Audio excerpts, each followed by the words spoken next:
بسم الله الرحمن الرحيم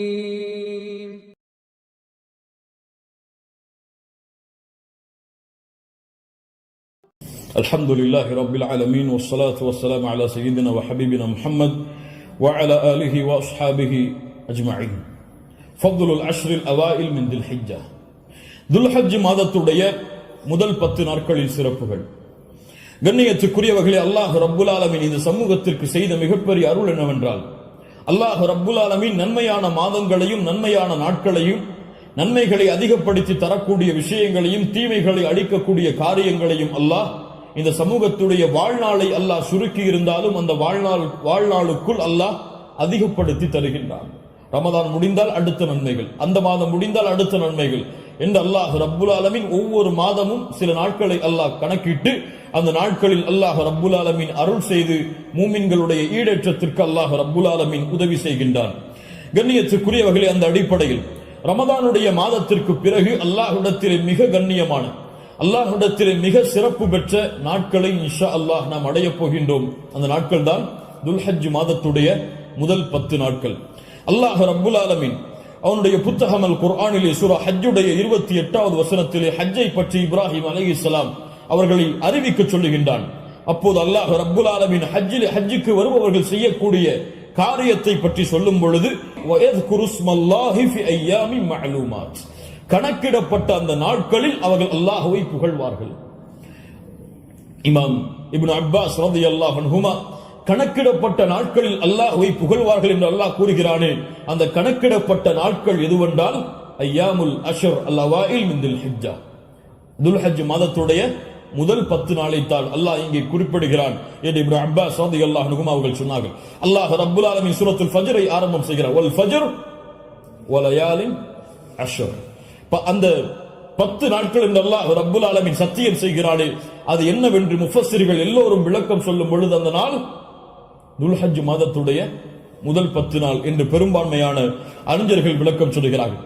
இந்த துல்ஹஜ் மாதத்துடைய முதல் 10 நாளுடைய சிறப்பை புரிவதற்கு அல்லாஹ்வுடைய தூதருடைய இந்த ஒரு ஹதீஸை அறிந்தாலே போதும், எமக்கு அது போதுமானது. புகாரி ரஹிமஹுல்லாஹ், அபூ தாவூத் வ திர்மிதி போன்ற கிரந்தங்கள் எல்லாம் பதிவு செய்யப்படுகிறது. இப்னு அப்பாஸ் ரலியல்லாஹு அன்ஹு அவர்கள் கூறுவதாக, அல்லாஹ்வுடைய தூதர் ஸல்லல்லாஹு அலைஹி வஸல்லம் சொன்னார்கள், மா மின் ஐயாமின் அல் அமலு ஸாலிஹு ஃபீஹா அஹப்பு இலல்லாஹ் மின் ஹாதிஹில் ஐயாம், யானி ஐயாம் அல் அஷ்ர். அல்லாஹு அக்பர். அல்லாஹ்விடத்திலே நல்ல அமல்கள் செய்வதற்கு மிக விருப்பமான நாட்கள் இந்த ஐயாமுல் அஷ்ர், துல்ஹஜ் மாதத்துடைய முதல் 10 நாட்களை போன்று வேறு எந்த நாளும் கிடையாது. ரமதானுடைய இறுதி இரவுகள் அல்லாஹ்விடத்திலே மிக உயர்ந்தது. அல்லாஹ்விடத்திலே மிக உயர்ந்த 10 நாட்கள் துல்ஹஜ் மாதத்துடைய 10 நாட்கள் தான். ரமதானுடைய இறுதி 10 இரவுகள் அல்லாஹ்விடத்திலே மிக உயர்ந்த அந்தஸ்துடையது. அதைவிட ரமதானுடைய மாதத்திற்கு பிறகு துல்ஹஜ் மாதத்துடைய முதல் 10 நாட்கள் அல்லாஹ்விடத்திலே மிக உயர்ந்தது. இந்த ஹதீஸை சொன்னவுடன் சஹாபாக்கள் கேட்டார்கள், வலல் ஜிஹாது ஃபீ சபீலில்லாஹ், அல்லாஹ்வுடைய பாதையில் போராடுவதை விடவும் இந்த நாளிலே செய்யக்கூடிய அமல்கள் மிக உயர்ந்ததா? அல்லாஹ்வுடைய தூதர் ஸல்லல்லாஹு அலைஹி வஸல்லம் சொன்னார்கள், ஆம், வலல் ஜிஹாது ஃபீ சபீலில்லாஹ், அல்லாஹ்வுடைய பாதையில் போராடுவதை விடவும் இந்த நாளுடைய சிறப்பு மிக உயர்ந்தது. ஆனால் இல்லா ரஜுலுன் ஹரஜ பினஃப்ஸிஹி வ மாலிஹி ஃபலம் யர்ஜி' மின் ذلك பிஷை, 2 அமல்களை தவிர அல்லாஹ்வுடைய பாதையில் ஒருவன் போராடுகிறான், அந்த போராட்டத்தில் தன்னுடைய செல்வம் அனைத்தையும் அழிக்கிறான், தன்னையும் அழித்துக் கொள்கிறான், இந்த 2 அமல்களை தவிர. இந்த 2 அமல்களுக்கு எதுவும் ஈடாகாது. இந்த 2ஐ தவிர மற்ற இருக்கக்கூடிய அனைத்து அமல்களை விடவும் இந்த துல்ஹஜ் மாதத்துடைய முதல் 10 செய்யக்கூடிய அமல்களுடைய அந்தஸ்து உயர்ந்தது என்று அல்லாஹ்வுடைய தூதர் முஹம்மது ரசூலுல்லாஹ் ஸல்லல்லாஹு அலைஹி வஸல்லம் சொன்னார்கள். ஏன் இமாம் ஹாஃபிஸ் இப்னு ஹஜர் அல் அஸ்கலானி ரஹிமஹுல்லாஹ் அவர்கள் சொன்னார்கள், ஏன் இந்த 10 நாட்கள் சிறந்தது? அல்லாஹ் ரப்புல் ஆலமீன் அமல்களுடைய தாய்களை எல்லாம் இந்த நாட்களில் வைத்திருக்கிறான். வேறு எந்த நாட்களிலும் செய்ய முடியாத அமல்களை அல்லாஹ் இந்த நாளிலே வைத்திருக்கிறான். ஏன்? இந்த நாளில், இந்த 10 நாட்களில் அல்லாஹ்வை தொழலாம், இந்த 10 நாட்களில் அல்லாஹ்விற்கு நோன்பு இருக்கலாம், இந்த 10 நாட்களில் சதகா செய்யலாம், இந்த 10 நாளில் அல்லாஹ்விற்கு அறுத்து பலியிடலாம், இந்த 10 நாளில் வேறு எந்த நாளிலும் செய்ய முடியாத ஹஜ்ஜை நிறைவேற்றலாம். எல்லா அமல்களும் ஒன்று சேரக்கூடிய நாட்களாக இந்த 10 நாட்கள் இருப்பதால் அல்லாஹ்விடத்திலே அல்லாஹ்வுடைய கணக்கீட்டுடைய நாட்களில் இந்த நாட்களை போன்ற அந்தஸ்துடைய நாட்கள் கிடையாது என்று இமாம் ஹாஃபிஸ் இப்னு ஹஜர் அஸ்கலானி ரஹிமஹுல்லாஹ் அவர்கள் சொன்னார்கள். இந்த நாட்களில் நோன்பு வைக்கலாமா?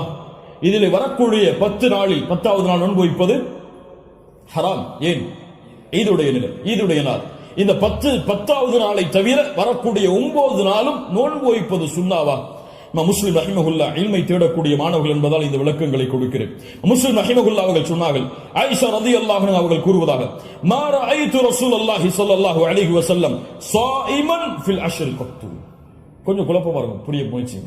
அல்லாஹ்வுடைய தூதர் துல்ஹஜ் மாதத்துடைய முதல் 10 நாட்களும் ஒருபோதும் நோன்பு வைத்ததில்லை. யாருடைய அறிவிப்பு? ஹஃப்ஸா ரலியல்லாஹு அன்ஹா யார்? அல்லாஹ்வுடைய தூதருடைய மனைவிதான். நஸை போன்ற கிரந்தங்களில் சஹீஹான அறிவிப்பாக பதிவு செய்யப்படுகிறது, லம் யத ரசூலுல்லாஹி ஸல்லல்லாஹு அலைஹி வஸல்லம் ஸியாம திஸ்இல் ஹிஜ்ஜா. அல்லாஹ்வுடைய தூதர் ஸல்லல்லாஹு அலைஹி வஸல்லம் துல்ஹஜ் மாதத்துடைய முதல் 9 நாளும் எப்போதும் நோன்பை விட்டதில்லை. ஒரு ஹதீஸ் என்ன சொல்கிறது? இப்ப இரண்டுக்கும் முரண்பாடு வருகிறது. இரண்டையும் மறுத்து விடலாமா? இப்போ உலமாக்கள் இரண்டையும் எப்படி சேர்த்து புரிவது என்பதை சொல்லுகிறார். இதான் ஃபஹ்மு ஃபில் இல்ம், இல்மை புரிந்து கொள்வதுடைய அடிப்படை. எப்படி இரண்டையும் சேர்த்து பார்ப்பது? ஆயிஷா ரலியல்லாஹு அன்ஹா என்ன சொல்கிறார்கள்? முதல் இரண்டு அடிப்படைகள் புரிவது. முதல் அடிப்படை, ஆயிஷா ரலியல்லாஹு அன்ஹா என்ன சொல்கிறார்கள்? அல்லாஹ்வுடைய தூதர் 10 நாளும் துல்ஹஜ் மாதத்திலே நோன்பு வைத்ததில்லை. ஏன் 10 நாளும் ஒருவரால் நோன்பு வைக்க முடியாது? ஏன்? 10வது நாளில் ஈத் வருகிறது. அதனால் அல்லாஹ்வுடைய தூதர் 10 நாளும் என்று சேர்த்து சொல்கிறார்களே தவிர முதல் 9 நோன்பு வைக்கவில்லை என்று ஆயிஷா ரலியல்லாஹு அன்ஹா சொல்லவில்லை. 10 நாளும் சேர்த்து நோன்பு வைக்கவில்லை என்று ஆயிஷா ரலியல்லாஹு அன்ஹா சொல்கிறார்கள் என்று புரிந்தால் இது சிறந்தது. அப்படியும் இல்லை என்றால் ஹதீஸ் கலையிலே ஒரு சட்டம் இருக்கிறது, கவுலுல் முஸ்பித் முகத்தமுன் அலா கவுலின் நஃபி. மறுக்கக்கூடியவருடைய சொல்லை விட உறுதிப்படுத்தக்கூடியவருடைய சொல்லுக்கு பலம் அதிகம். மறுப்பவர் மறதியில் மறுக்கலாம், ஆனால் உறுதிப்படுத்துபவர் மறதியிலோ அல்லது இட்டுக்கட்டப்பட்ட நிலையிலோ உறுதிப்படுத்த மாட்டார். ஒன்று பார்க்காமல் இருக்கலாம். அல்லாஹ்வுடைய தூதருடைய வாழ்வில் அவர்கள் அதை பார்க்காமல் இருக்கலாம். அந்த நாளில் அல்லாஹ்வுடைய தூதர் ஆயிஷா ரலியல்லாஹு அன்ஹாவோடு இல்லாமல் இருந்திருக்கலாம். ஆனால் ஹஃப்ஸா ரலியல்லாஹு அன்ஹா உறுதிப்படுத்துகிறார்கள். உறுதிப்படுத்துபவர் மறதியில் உறுதிப்படுத்த முடியாது, உறுதிப்படுத்துபவர் பார்க்காமல் உறுதிப்படுத்த முடியாது. அதனால் இந்த சட்டத்தின் அடிப்படையிலும் அல்லாஹ்வுடைய தூதர் 9 நாள் நோன்பு வைத்தார்கள் என்ற ஹதீஸ் தான் உயர்ந்த தரமுடையது என்று ஹதீஸ் கலையுடைய அறிஞர்கள் விளக்கம் சொல்லுகிறார்கள். அதனால் சட்டம் என்னவென்றால் 9 நாளும் நோன்பு வைப்பது சுன்னா. யாருக்கு இயலுமோ யாருக்கு முடியுமோ அவர்கள் துல்ஹஜ் மாதத்துடைய முதல் 9 நாட்களும் நோன்பு வைப்பது சுன்னா. 10வது நாள் நோன்பு வைப்பது ஹராம். நோன்புடைய சிறப்புகளை பற்றி நமக்கு தெரியும். அல்லாஹ்வுடைய பாதையில் ஒருவர் அல்லாஹ்வுடைய முகத்தை நாடி ஒரு நாள் நோன்பு வைத்தால் பஅத அல்லாஹு வஜ்ஹஹு அனின் நாரி 70 ஹரீஃபா. ஹரீஃபா என்றால் ஆம். அல்லாஹ்வுடைய தூதர் ஸல்லல்லாஹு அலைஹி வஸல்லம் சொன்னார்கள், அல்லாஹ்வுடைய பாதையில் அல்லாஹ்வுடைய முகத்தை நாடி ஒருவர் ஒரு நாள் நோன்பு வைத்தால் அல்லாஹ் ரப்புல் ஆலமீன் அவருடைய முகத்தை நரகத்தில் இருந்து 70 ஆண்டுகள் தூரமாக்குகிறார். அல்லாஹ் அக்பர். அல்லாஹ் ரப்புல் ஆலமீன் அந்த பாக்கியத்தை நமக்கு கொடுப்பானாக. அல்லாஹ்வுடைய தூதர் ஸல்லல்லாஹு அலைஹி வஸல்லம் துல்ஹஜ் மாதத்துடைய முதல் 10 நாட்களில் வரக்கூடிய யௌமு அரஃபா, அரஃபாவுடைய தினத்துடைய சிறப்பை பற்றி சொன்னார்கள். மா மின் யௌமின் அக்ஸர மின் அய்யுஅதிகல்லாஹு ஃபீஹி அப்தன் மினன் நார் மின் யௌமி அரஃபா. அல்லாஹ் ரப்புல் ஆலமீன் அதிகமான நரக விடுதலையை கொடுக்கக்கூடிய நாள் அது அரஃபாவுடைய நாள் தான். அரஃபாவுடைய நாளில் அல்லாஹ் முதல் வானத்திற்கு வருகிறான். எப்படி வருகிறான்? ஏன் வருவான் தெரியாது. அல்லாஹ் வருவான். அவன் விரும்புகின்ற முறையில் அல்லாஹ் வருவான். என்ன செய்வான்? கேட்பான், மா இவர்கள் எதை விரும்புகிறார்கள்? மா அராத ஹவுலா, இவர்கள் எதை விரும்புகிறார்கள்? வேறொரு ஹதீஸிலே அல்லாஹ் ரப்புல் ஆலமீன் அங்கே கூடியிருக்கக்கூடிய எல்லோருக்கும் அல்லாஹ் மன்னிப்பை வழங்குவான். அல்லாஹ் ரப்புல் ஆலமீன் அப்படிப்பட்ட மன்னிப்பாளர்களாக ஹஜ் செய்த நம்முடைய முஸ்லிம்களையும் மூமின்களையும் அல்லாஹ் ஆக்குவானாக. அல்லாஹ்வுடைய தூதர் ஸல்லல்லாஹு அலைஹி வஸல்லம் சொன்னார்கள், அரஃபாவுடைய அந்த இடத்தில் ஒன்று கூற முடியாத மூமின்களை, ஹஜ்ஜுக்கு செல்ல முடியாத மூமின்களுக்கு அல்லாஹ்வுடைய தூதர் சொன்னார்கள், ஸியாமு யௌமி அரஃபா. அரஃபாவுடைய நாளில் நோன்பு வைப்பது அவருடைய முன் சென்ற ஒரு வருடத்துடைய பாவத்திற்கும் பின் சென்ற ஒரு வருடத்துடைய பாவத்திற்கும் பாவ மன்னிப்பாக இருக்கும். அல்லாஹ் அக்பர். முன் சென்ற வருடத்துடைய ஒரு வருட பாவம், பின் சென்ற வருடத்துடைய ஒரு வருட பாவத்திற்கு மன்னிப்பாக அமையும் என்று அல்லாஹ்வுடைய தூதர் ஸல்லல்லாஹு அலைஹி வஸல்லம் சொன்னார்கள். அல்லாஹ்வுடைய தூதர் ஸல்லல்லாஹு அலைஹி வஸல்லம் சொன்னார்கள், அஃதலுத் துஆ துஆஉ யௌமி அரஃபா. துஆக்களில் மிக சிறந்தது அரஃபாவுடைய தினத்தில் கேட்கப்படும் துஆவாகும். அல்லாஹ்வுடைய தூதர் ஸல்லல்லாஹு அலைஹி வஸல்லம் சொல்லிவிட்டு சொன்னார்கள், நானும் எனக்கு முன்னால் சென்ற நபிமார்களும் கூறிய வார்த்தைகளில் மிக சிறந்தது எது? லா இலாஹ இல்லல்லாஹ் வஹ்தஹு லா ஷரீக லஹ். லா இலாஹ இல்லல்லாஹ் வஹ்தஹு லா ஷரீக லஹ். இதுதான் மிகச் சிறந்தது அரஃபாவுடைய தினத்தில் கேட்கப்படக்கூடிய துஆ. கண்ணியத்துக்குரியவர்களே, இந்த 10 நாட்களில் அதிகமான அமல் செய்யக்கூடிய மூமின்களாக இருப்போம்.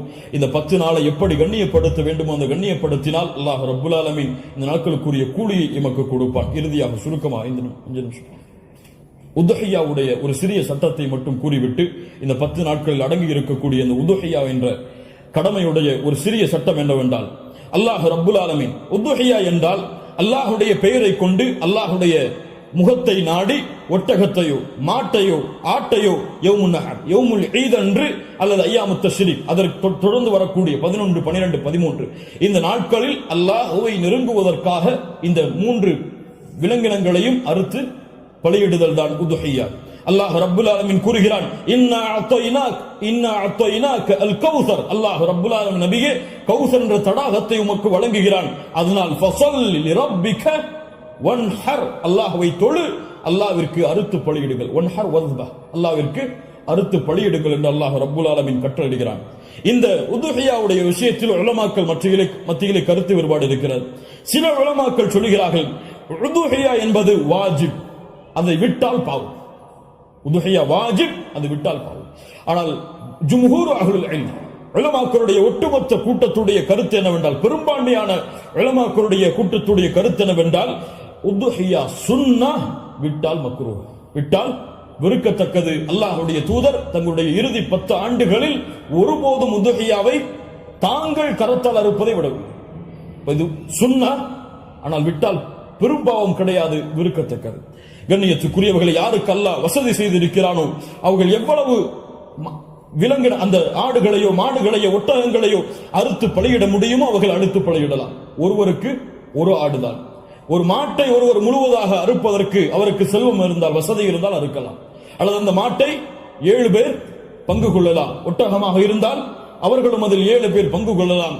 இப்படி ஒரு ஆட்டை ஒருவர், மாடை 7 பங்காக வைக்கலாம், ஒட்டகத்தை 7 பங்காக வைக்கலாம். அல்லது ஒட்டகம் முழுவதையும் ஒருவர் கொடுக்கலாம், மாடு முழுவதையும் ஒருவர் கொடுக்கலாம். 2 ஆடுகள் 3 ஆடுகள் என்று ஏழைகளுடைய கஷ்டங்களை நீக்க அல்லாஹ்வுடைய முகத்தை நாடுபவர்கள் எவ்வளவு அல்லாஹ் அவர்களுக்கு செல்வத்தை விசாலப்படுத்தி இருக்கிறாரோ அவ்வளவு அவர்களும் விசாலப்படுத்தலாம். அந்த விலங்கினங்களுடைய சட்டம் என்ன? ஆடாக இருந்தால் 1 வருடம் பூர்த்தியாக இருக்க வேண்டும், 2வது வருடத்தில் நுழைந்திருக்க வேண்டும். மாடாக இருந்தால் 2 வருடங்கள் பூர்த்தியாக இருக்க வேண்டும், 3வது வருடத்தில் அது நுழைந்திருக்க வேண்டும். ஒட்டகமாக இருந்தால் 5 வருடம் பூர்த்தியாக இருக்க வேண்டும், 6வது வருடத்தில் அது நுழைந்திருக்க வேண்டும். யாருக்கெல்லாம் ஒரு முழு குடும்பமாக ஒரே இடத்திலே ஒரே உணவை சாப்பிட்டு வசித்தால் அந்த முழு குடும்பத்திற்கும் ஒரு ஆடு போதுமானது, அல்லது முழு குடும்பத்திற்கும் ஒரு மாடு போதுமானது, அந்த முழு குடும்பத்திற்கும் ஒரு ஒட்டகம் போதுமானது. ஒரு குடும்பம் மொத்தமாக ஒரே இடத்திலே ஒரே உணவை சாப்பிட்டு இருந்தால், தனித்தனியாக வேறு வேறு உணவுகளை வைத்திருந்தால் அவர்கள் தனித்தனியாக உதுஹியாவை அவர்கள் கொடுக்க வேண்டும். கண்ணியத்துக்குரியவர்கள், இந்த முறையில் இந்த வணக்க வழிபாட்டை செய்வதற்கு அல்லாஹ் எமக்கு உதவி செய்வானாக. லை யனாலல்லாஹு லுஹூமுஹா வலா திமாஉஹா, இதனுடைய மாமிசங்களோ இரத்தங்களோ அல்லாஹ்வை சென்றடைவதல்ல. வலாக்கின் யனாலுஹு தக்வா மின்கும், உங்களுடைய உள்ளத்தில் இருக்கக்கூடிய தக்குவாதான் அல்லாஹ்விடத்தில் சென்றடைகிறது. கண்ணியத்துக்குரியவர்கள், நபி இப்ராஹிம் அலைஹிஸ்ஸலாம், இஸ்மாயில் அலைஹிஸ்ஸலாம் அவருடைய தியாகத்தை நினைவு கூறும் பொருட்டு இப்ராஹிம் அலைஹிஸ்ஸலாம் தன்னுடைய மகனை அல்லாஹ் அறுக்க கட்டளையிட்ட போது, நான் அறுக்க தயாராகிறேன் என்று இப்ராஹிம் அலைஹிஸ்ஸலாம் அல்லாஹ்விற்காக தன்னுடைய அல்லாஹ்வுடைய கட்டளையை ஏற்க துணிந்ததை போன்று, யா அல்லாஹ் நீ கூறினால் எதையும் செய்வதற்கு நான் தயார் என்ற தன்மையை வெளிப்படுத்துவதற்கு தான் இந்த யௌமுன் நஹர் யௌமுல் ஈதுடைய தினத்தில் ஆடுகளையோ மாடுகளையோ ஒட்டகங்களையோ அறுக்கக்கூடிய கட்டளை அல்லாஹ் கொடுத்திருக்கிறார். இது ஒரு சடங்காகவோ சம்பிரதாயமாகவோ இல்லாமல் அல்லாஹ்விற்காக செய்யப்படக்கூடிய வணக்க வழிபாடாக எண்ணி இன்று நியத்து வையுங்கள். அல்லாஹ் எனக்கு கொடுத்த செல்வத்தின் அடிப்படையில் இன்ஷா அல்லாஹ் இதை நான் விசாலப்படுத்துவேன். என்னால் எவ்வளவு முடியுமோ அவ்வளவு அல்லாஹ்வுடைய பாதையில் அறுத்து பலியிட்டு ஏழைகளுக்கும் நானும் அதிலிருந்து உண்பேன். கண்ணியத்துக்குரியவர்களை, சிறந்தது என்னவென்றால் நாம் வாழக்கூடிய இடங்களில் அறுத்து பலியிடுதல் தான் சிறந்தது. நாம் வாழாத ஊர்களில் அறுத்து பலியிடுதல் சிறந்தது கிடையாது. உலமாக்களுடைய உலமாக்களுடைய குர்ஆன் சுன்னாவுடைய ஆதாரங்களின் அடிப்படையில். அதனால் நாம் மறுத்து முழுவதுமாக நாம எடுத்துக்கொள்ளலாம், அல்லது ஏழைகளுக்கு முழுவதுமாக கொடுக்கலாம், உறவினர்களுக்கு முழுவதுமாக கொடுக்கலாம். இதில் ஹதீஸ் அடிப்படையில் தெளிவான ஆதாரங்கள் எவ்வளவு பங்குகளை வைக்க வேண்டும் என்பதற்கு கிடையாது. ஆனால் 3 பங்காக வைத்து கொடுக்கப்பட வேண்டும் என்பது ஹதீஸ் கலையிலே ஹதீஸிலிருந்து இஜ்திஹாத் அதை ஆய்வு செய்து முடிவெடுத்த உலமாக்கள் இப்னு கையிம் போன்றவர்கள் 3 பங்காக அதை வைத்து பங்கிட வேண்டும் என்று விளக்கம் சொல்கிறார்கள். இன்ஷா அல்லாஹ் அதுவும் சிறந்ததுதான். ஒரு பங்கு எமக்கு, இன்னொரு பங்கு உறவினர்களுக்கு, இன்னொரு பங்கு ஏழைகளுக்கும் கொடுத்து உதவலாம், அல்லது பங்குகள் முழுவதுமாக ஏழைகளுக்கும் கொடுக்கலாம், அதிலிருந்து நாமும் முழுவதுமாக சாப்பிடலாம். இதில் எந்த தவறும் கிடையாது. அல்லாஹ் ரப்புல் ஆலமீன் இன்னும் விளக்கங்கள் உங்களுக்கு தேவை இருந்தால் உலமாக்களை அணுகி அதை கேட்டுக்கொள்ளுங்கள். அல்லாஹ் ரப்புல் ஆலமீன் இந்த இறுதி 10 நாட்களை கண்ணியப்படுத்தக்கூடிய இந்த இறுதி 10 நாட்களில் அதிகமான அமல்களை செய்து அல்லாஹ்வுடைய பொருத்தத்தை பெறக்கூடிய நல்மக்களாக அல்லாஹ் ரப்புல் ஆலமீன் என்னையும் உங்களையும் ஆக்கி அருள் புரிவானாக. அஸ்ஸலாமு அலைக்கும் வரஹ்மத்துல்லாஹி வபரகாத்துஹு.